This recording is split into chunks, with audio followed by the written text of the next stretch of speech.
প্রয়োজনে আবার ভোটগুলি গণনা করা হোক, এই জাতীয় কোনো একটা উদ্যোগের আশায় আমি আমার কথাগুলি নিয়ে আমি নির্বাচন কমিশনে এসেছি এবং রিটার্নিং কর্মকর্তাকে বলেছি।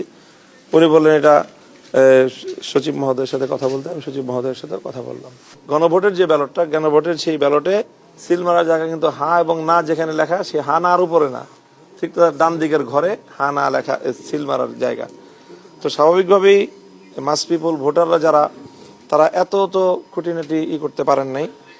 তারা অনেক ভোট যারা ওই ফার্স্ট কলামের লাস্ট রোতে যাদের দেওয়ার কথা, তারা সেই জায়গায় মার্কার উপর প্রতীকের উপর সিল না মেরে অনেকে সিল মেরে বসছে সামনের ফাঁকা জায়গায়।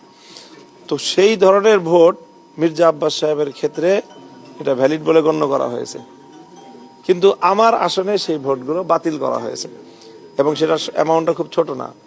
আমার আসনে 50টা কেন্দ্রের ফলাফল এই রিটার্নিং কর্মকর্তা ঘোষণা করলেন, সেখানে 1200 ব্যালট বাতিল হয়েছে।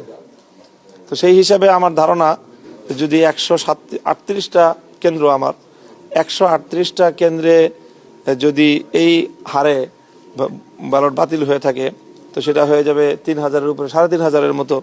তো আমার প্রতিদ্বন্দ্বী প্রার্থীর সাথে আমার ভোটের পার্থক্য হলো 2200 সামথিং। তো সেই ক্ষেত্রে আমার ভোট যদি বিপুল পরিমাণ বাতিল হয়ে থাকে, তাহলে যেটা ফলাফলের উপর একটা ভিন্ন। তো যেহেতু একই ঘটনা, ঢাকায় একই নির্বাচনে মির্জা আব্বাস সাহেব যদি এই ফ্যাসিলিটিটা পেতে পারেন না, তাহলে আমি কেন পাবো না? এটা আমার প্রশ্ন। আর আমারটা যদি বাতিল হয়, তাহলে মির্জা আব্বাস সাহেবেরটা কেন বহাল থাকবে? এটা বড় আমার যুক্তি। দ্বিতীয় কথা হলো আমার, যে ওখানে কয়েকটা আসনের যেই শীট দেওয়া হয়েছে প্রিজাইডিং কর্মকর্তার পক্ষ থেকে, সেটার মধ্যে টেম্পারিং করা আছে অ্যামাউন্টের মধ্যে। তো সংখ্যার মধ্যে একটা সংখ্যা টেম্পারিং করলে তো এটা যদি 3-এর জায়গায় 7 হয়ে যায়, 400 ভোটের ডিফারেন্স হয়ে যায়। এখানেও একটা অ্যামাউন্টের ভোটের ডিফারেন্স হয়েছে। আমার আসনে কয়েকজন জাল ভোটার ধরা পড়েছে এবং তারা সবাই আমাদের প্রতিপক্ষ দলের কর্মী। কাজেই আমি ওইটাও আশঙ্কা করি যে বেশ কিছু জাল ভোট হয়েছে। সেটা তো যাই হোক, এই 2টা বিষয় গেল। আর একটা, আমাদের আসনে প্রার্থী চূড়ান্ত হওয়ার আগেই পোস্টাল ব্যালট প্রেরণ করা হয়েছে। তো আমাদের আসনে যে পোস্টাল ব্যালটগুলোতে ভোট কাস্টিং হয়েছে, তার মধ্যে মোর দ্যান 500 ভোট কাস্টিং হয়েছে দাঁড়িপাল্লা প্রতীকে।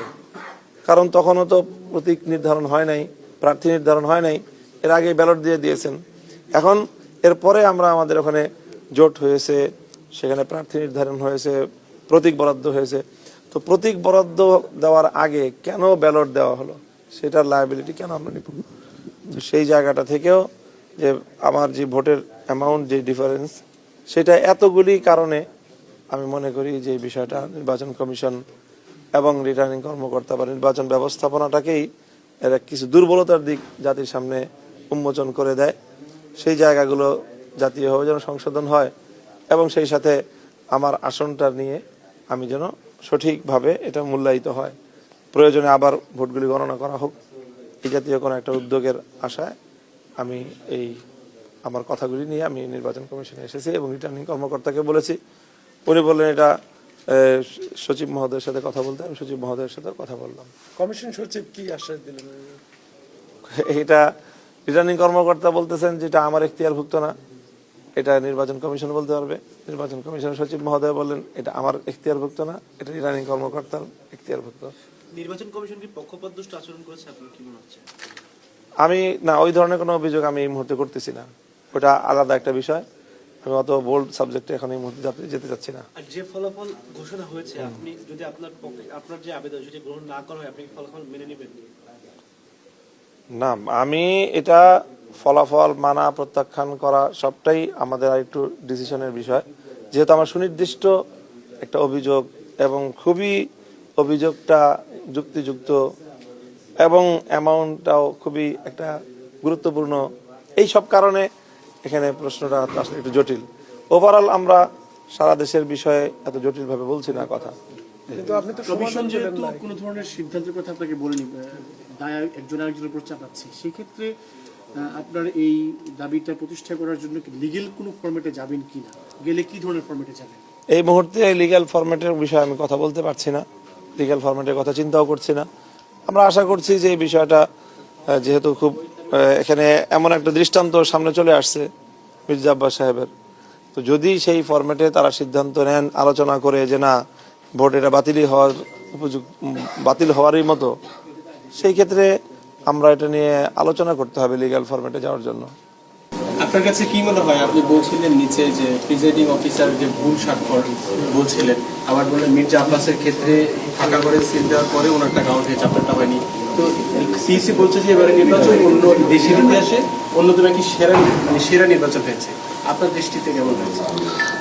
এটা আমি মূল্যায়ন করতে আমাদের একটা সময় লাগবে, কারণ সারা দেশের সব পূর্ণ নির্বাচনকে সামনে রেখেই আমাকে একটা মতামত দিতে হবে।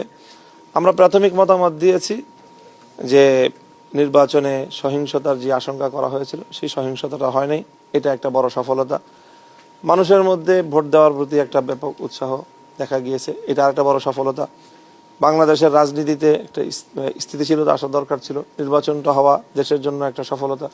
এইসব বিষয়গুলোকে আমরা ইতিবাচকভাবে চিন্তা করছি। বাকি নির্বাচন সম্পর্কে আমার পূর্ণাঙ্গ কোনো মূল্যায়ন করতে হলে আমাকে আরেকটু সময় নিব ইনশাআল্লাহ।